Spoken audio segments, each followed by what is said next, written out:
Men o'z qo'llarim bilan hech bo'lmaganda ozgina eng kichik milliarddan bir qismini bo'lsa ham iqlim o'zgarishiga ta'sir o'tkaza olamanmi va uni to'xtata olamanmi? Ha, qila olasiz.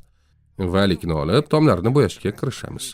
Tamoyil oddiy, tom qanchalik yorqin rangda bo'lsa, u shunchalik ko'p yorug'likni aks ettiradi. Yorug'lik qancha kam bo'lsa, harorat shuncha past bo'ladi. Harorat qanchalik past bo'lsa, konditsionerni shunchalik kam yoqasiz va elektr stansiyalarida kamroq yoqilg'i sarflaysiz. Hammasi ijobiy.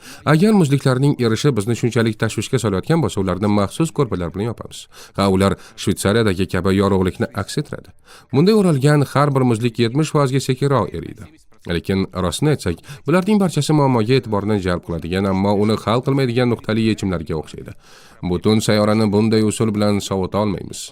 Bizga qandaydir global narsa, ya'ni geomuhandislik kerak bo'ladi. Uzoq muddatli oqibatlarga olib keladigan keng ko'lamli loyihalar zarur. 1991-yilda Filippinda Pinatubo vulqoni otildi. Atmosferaga 20 million tonna oltin gugurt dioksidi va juda katta miqdorda kul chiqarib tashlandi. Bu kul buluti butun yer yuzini o'rab oldi va 3 yildan keyingina tarqaldi. Ammo vulqon soyaboni yorug'likni aks ettirguncha yerdagi harorat yarim darajaga pasayadi. Tasavvur qiling, 91-yilda vulqon otildi va onam 92-yilda meni o'rab qo'ydi. Chunki men odatdagidan biroz sovqatdim. Buning sababi shundaki, sayyoraga atmosfera darajasida SPF qo'llanilgan va biz bunga taqlid qilishimiz mumkin. Bitta vulqon o'rniga biz osmonga kalsiy karbonat, titan dioksidi va olmos kukunini sochuvchi minglab samolyotlarni uchiramiz. Quyosh nuri bu soyabondan yer yuziga yetib kelmasdan qaytadi.